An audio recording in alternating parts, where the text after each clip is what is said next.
है तंजीम इत्तेहाद सूफिया तंजीम बनाई है मालेगांव शहर में, जिसमें तकरीबन 100 के लगभग हज़ारों के जिम्मेदारान की एक तंजीम है। औकाफ के ताल्लुक से ही हमने ये तंजीम बनाई है। हमें बहुत खुशी हुई कि आप तमाम हजरात ने इस पर कोशिश की है। तंजीम इत्तेहाद सूफिया की जानिब से भरपूर हिमायत है। हमारा 3 जो है आप लोगों से गुजारिश है कि वक्फ दस्तावेज को डिजिटलाइज किया जाए और वक्फ बोर्ड की डिजिटल लाइब्रेरी बनाई जाए और IT एक्सपर्ट का इस पे जो है आप मदद ली जाए। साथ ही साथ शहर लेवल पे वक्फ बोर्ड की एक ऑफिस बनाई जाए जिसको शहरी हालात समझने में आसानी हो। और बिलखुसूस हैदर आजम साहब के शुक्रिया के साथ आपने इस मीटिंग में हमें दावत दी, बहुत बहुत शुक्रिया। और इस तहरीक पे हमारी भरपूर हिमायत है। जहाँ तक आपको हमारी ज़रूरत पड़े भरपूर आपको मुकम्मल ताईद हिमायत के साथ शुक्रिया।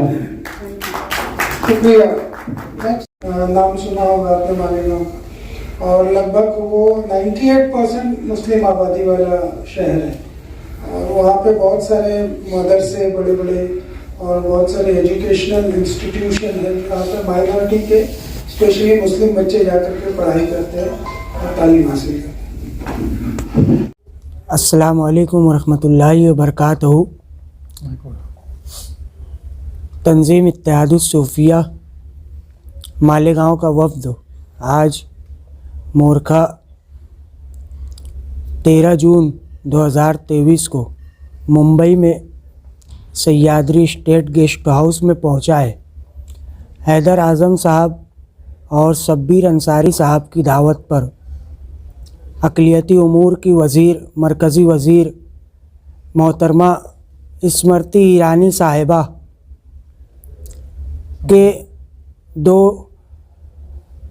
जॉइंट सेक्रेटरी के बीच में वक्फ़ अमलाक की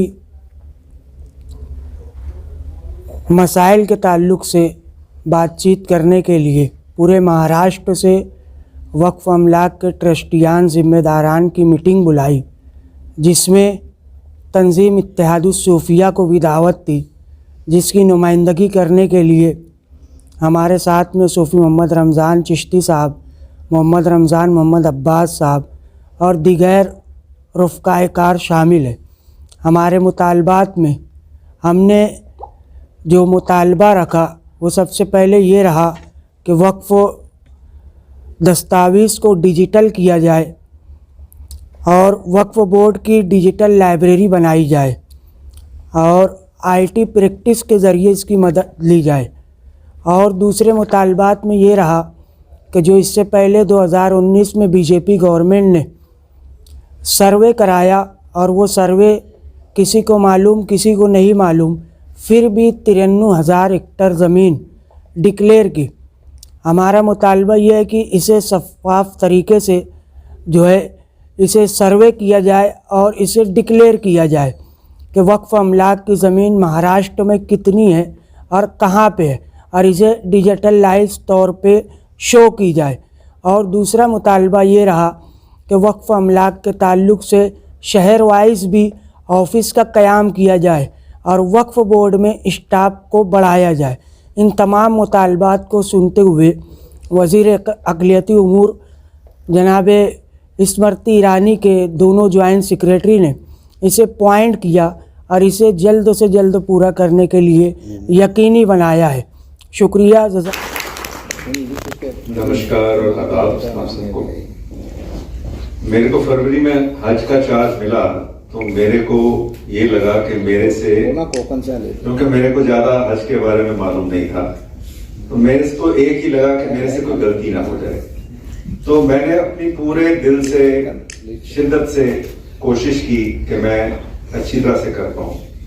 एंड आज हमने काफ़ी कोशिश की, काफ़ी मेहनत की, काफ़ी चेंजेस की।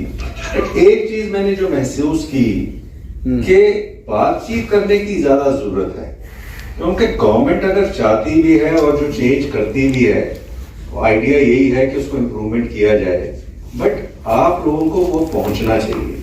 सेम चीज में अभी मेरे को ऑनरेबल मिनिस्टर मैडम ने बोला कि आप भी जाइए, तो मैंने बोला मैम कि भी हज का काम चल रहा है तो जेएस वक्त जाएंगे तो मेरी जरूरत शायद ना हो, बट अब मेरे को समझ आ रहा है कि मैडम ने क्यों भेजा। बहुत बड़ी समस्याएं हैं, मेरे को मैं समझ पा रहा हूं कि बहुत बड़ा इशू है, और इसमें एक अपॉर्चुनिटी भी है कि इतनी बड़ा एक land pool, I think third biggest land pool है आफ्टर रेलवेज और आर्मी एंड उसके बाद आपका, तो उसको दो चीजें मेरे को इमीडिएटली मैंने त्योतिया जी से मैंने स्टैटिस्टिक्स मांगे कुछ, ताकि मैं आपके सामने आऊं तो मेरे को कुछ पता होना चाहिए। तो मैंने बोला पिछले 3-4 साल में कितनी कंप्लेंट्स आई सेंट्रल वक्फ काउंसिल को, तो 580 कंप्लेंट्स आई। उनको हमने जब एनालाइज किया तो बेसिकली 3 कंप्लेंट्स मेन निकल के आती हैं। सबसे बड़ा तो ये है कि एंक्रोचमेंट, सबसे बड़ा इशू अगर वक्त में आज है, उसमें सहमति होनी चाहिए कि एंक्रोचमेंट का इशू है। दूसरा इशू है मुतवल्लियों के अगेंस्ट बहुत कंप्लेंट्स है कि मुतवल्लियों ने ही कब्जा कर लिया या गड़बड़ कर ली।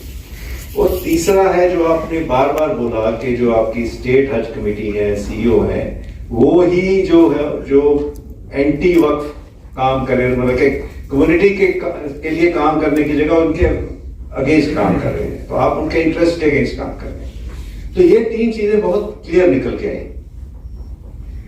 तो ये चीजें मैडम भी बार बार हमसे मांग रही है कि क्या इश्यूज हैं और क्या मसाइल हैं जो कि एक बार समझ आएगी तो उसको हम रिजॉल्व करेंगे। और आपके बीच में आने का मतलब भी यही है कि आपसे समझें कि इश्यूज क्या हैं, तभी अगर हम कुछ चेंज करना चाहें या अगर कुछ इंप्रूवमेंट लाना चाहें तो हमें पता होना चाहिए। एक जो मेरे को चीज क्लियरली समझ आई कि ट्रांसपेरेंसी की बड़ी जरूरत है कि कितनी जमीन है, उसका बेसिक पर्पस क्या था, अगर वक्त बनाया गया वो किस काम के लिए। मैं शायद सही वर्ड ना यूज कर पाऊं क्योंकि मैं आपकी कम्युनिटी से नहीं आता हूं, बट मोटा मोटा मैं समझ गया कि अगर वक्त बनता है तो उसके पीछे कोई ऑब्जेक्टिव रहता है, तो वो कंप्लाई हो रहा है कि नहीं हो रहा है ये शायद अच्छी तरह कोई देख भी नहीं पा रहा। उसके बाद जो इनकम आ रही है उसको प्रॉपरली इनकम अकाउंट फॉर भी हो रही है कि नहीं, उसको अकाउंटिंग सही है, उसकी ऑडिटिंग सही है। अगर वो इनकम अकाउंट फॉर होगी तो ही तो आप पे खर्ची जाएगी। और बिल्कुल आपने वजह फरमाया कि अगर आप इतना बड़ा लैंड पूल हो तो आपको तो किसी गवर्नमेंट की और किसी की हेल्प की कोई जरूरत ही नहीं होनी चाहिए। इसका रेंट ही इतना आना चाहिए कि आपकी सारी कम्युनिटी की एजुकेशन हो जाए। आज अगर सबसे बड़ी अगर जरूरत है कम्युनिटी को तो वो एजुकेशन की जरूरत है। अगर एजुकेशन हो जाएगी तो 99% मसाइल खत्म हो जाएंगे। तो ये गवर्नमेंट भी यही चाहती है कि इसको कैसे ट्रांसपेरेंट किया जाए, कैसे इसको सबसे पहले जो आपने ये शख्स है उन्होंने बड़ी अच्छी बात की जो वामसी पोर्टल की, तो जियो टैगिंग का ऑब्जेक्टिव यही था कि आज हमें पता ही नहीं है कि कौन सी लैंड कितनी है, कहाँ अवेलेबल है, उसको एक पूरी मुहिम बना के शायद हैदर जी एक ये अच्छा एक सुझाव हो कि आप हर डिस्ट्रिक्ट में एक मूवमेंट चलाइए जिसमें कि अगर किसी भी शायद लॉयर हो, जैसे वो पीछे रिजवी साहब राइट तनवीर साहब, सो ऐसे हर डिस्ट्रिक्ट में एक आप अपनी अवेयरनेस कमेटी बना लीजिए जो किसी का भी लैंड का इशू है, आप फाइट करिए समथिंग जस्ट, क्योंकि आपको ही आगे आना पड़ेगा, गवर्नमेंट तो आपको साथ देगी ही देगी। और लैंड रिकॉर्ड्स आपके जो हैं वो बड़े क्लियर होने चाहिए। अगर लैंड रिकॉर्ड्स क्लियर होंगे, डिजिटाइज होंगे, किसी ने बोला डिजिटाइज होंगे तो 99% समस्याएं खत्म हो जाएंगी। और अकाउंट्स को क्लीन होने की जरूरत है, ऑडिट होने की जरूरत है। मोटा मोटा मेरे को ये आज क्योंकि मैं इधर आप इस हिसाब से आया कि मैडम ये आपको मैं बता सकूं कि मैडम कितनी इंटरेस्टेड है कि इनको मसाइल को समझाया जाए, उनको रिजॉल्व किया जाए। इसीलिए हम तीनों लोग आए हैं एंड काफी हद तक हम ये बहुत यूजफुल रहा सेशन एंड आपने राइटिंग में भी दिया है। और अगर इसके बाद भी जो लोग नहीं आ पाए, अगर आपको कोई आइडिया हो और शायद हम बाद में भी बुला सकते हैं तो जब हम आगे बढ़ेंगे, तो मैं बहुत आपका धन्यवाद करता हूं कि आप सब आए, दूर दूर से आए एंड हम आपके साथ हैं। डेफिनेटली ट्राई करेंगे कि इसको हम ठीक कर पाए जो दरअसल और शब्बीर अंसारी साहब का शुक्रिया अदा करना चाहूँगा कि उन्होंने पूरे महाराष्ट्र से अलग अलग जगहों से लोगों को यहाँ बुलाया और इस प्रोग्राम को ऑर्गेनाइज किया है। आप सबकी बातें हम लोगों ने सुनी हैं, बहुत सारे प्रॉब्लम्स आप लोगों ने अपने बताए हैं और इसमें से काफी सारे प्रॉब्लम्स यहाँ पे ही नहीं और जगहों पे भी हैं। तो सेंट्रल गवर्नमेंट इन सारे प्रॉब्लम्स को रिजॉल्व करने के लिए बिल्कुल कमिटेड है। ये भी एक रीजन है कि हम लोग खुद जाकर के फील्ड में लोगों से डिस्कस करते हैं और यहाँ पर आकर के हम लोगों ने आपकी बातें सुनी है और आपकी जो भी बातें हैं, भले ही आपने उसको लिख करके दिया हो या सिर्फ कहा हो, हम लोग श्योरली वापस लेकर के जाएंगे अपने ऑफिस में और कोशिश करेंगे कि ज्यादा से ज्यादा प्रॉब्लम्स कम से कम समय में हम रिजॉल्व कर पाए।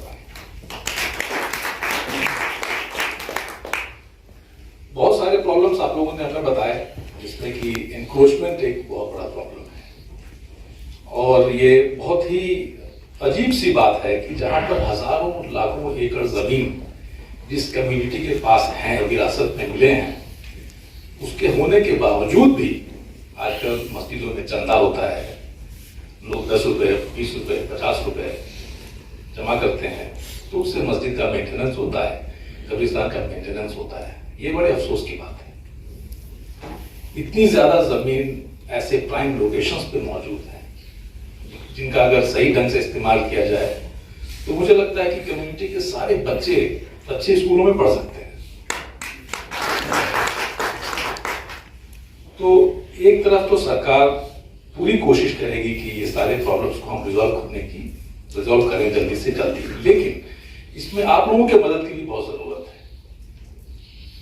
जैसे कि आप लोगों ने ये इश्यूज हमें बताए, ऐसे इश्यूज आप लोग अगर सेंट्रल गवर्नमेंट को रेगुलरली उसकी नोटिस में लाया करेंगे, इंक्रोचमेंट कहाँ कहाँ पे हो रहे हैं, कैसे उनको रोकना है, ये सजेशंस अगर आप देते रहेंगे तो सेंट्रल गवर्नमेंट उसको देखेगी। भले ही ये state government, state Waqf board direct maintenance of Waqf में इन्वॉल्व होते हैं, वक्फ का जो डायरेक्ट मैनेजर है वो तो मुतवल्ली ही है, लेकिन स्टेट वक्फ बोर्ड एक बहुत ही इंपॉर्टेंट रोल अदा करता है। इसीलिए मैं देख रहा हूं कि बहुत सारे आपके कंप्लेन स्टेट वक्फ बोर्ड के खिलाफ भी हैं। आप लोगों ने ये भी कहा कि कुछ मेंबर्स हैं जो कि चेंज होने चाहिए, कुछ एक्शंस हैं जो कि वक्फ बोर्ड को समय पर लेना चाहिए, लेकिन वो लोग छोड़ देते हैं, सालों साल तक छोड़ देते हैं। तो ये भी बात है कि इस वक्फ बोर्ड में जो भी मेंबर्स हैं या चेयरपर्सन हैं, वो सब इलेक्टेड मेंबर्स हैं, अलग अलग कैटेगरी के इलेक्टेड मेंबर्स हैं। तो कैसे हम इसको बदल सकते हैं, ये भी बहुत ही इंपॉर्टेंट बात आप लोगों ने रेज की है। कैसे हम ऐसे मेंबर्स को उसमें डालें जिससे कि वक्फ बोर्ड और वक्फ की भलाई के लिए वो सही समय पर काम करें, प्रॉब्लम्स को रिजॉल्व करने की कोशिश करें। बहुत सारे प्रॉब्लम्स आप लोगों ने बताए हैं और लिख करके भी दिए हैं, तो जाकर के हम लोग सबको कंपाइल करेंगे और कोशिश करेंगे कि आपके यहाँ ये सारे प्रॉब्लम, जैसे कब्रिस्तान का प्रॉब्लम जो आपने बताया, ये प्रॉब्लम यहाँ के वक्फ बोर्ड से रिजॉल्व होना चाहिए, यहाँ के स्टेट गवर्नमेंट से रिजॉल्व होना चाहिए और वहां से हम लोग ये कोशिश करेंगे कि ये दोनों ऑर्गेनाइजेशंस आप लोगों के कम से कम इस कब्रिस्तान के प्रॉब्लम को जरूर अटेंड करें, क्योंकि ये एक बहुत ही इमीडिएट प्रॉब्लम है और इसको रिजॉल्व करना बहुत ही जरूरी है। तो कुछ इसमें से ऐसे इश्यूज हैं जिसपे हम लोग इमीडिएट एक्शन की कोशिश करेंगे, कुछ ऐसे इश्यूज हैं जो कि हो सकता है कि थोड़ा समय लगे, जैसे कि वक्फ बोर्ड के कॉन्स्टिट्यूशन को ही चेंज करना, इसमें रूल को चेंज करने की जरूरत पड़ सकती है, इसमें हमारे जो रेगुलेशन है उसको चेंज करने की जरूरत पड़ सकती है, तो उसमें समय लग सकता है। लेकिन हमारी पूरी कोशिश ये होगी कि आपके जो जितने भी सुझाव हैं उन सब पर हम लोग वर्क करें और हमें जो भी रेगुलेशंस में चेंज करने की जरूरत है या इंस्ट्रक्शंस इशू करने की जरूरत है, वो सारे इंस्ट्रक्शंस हम समय पर इशू करते हैं जिससे कि आपके प्रॉब्लम्स रिजॉल्व हो जाए। Thank you very much.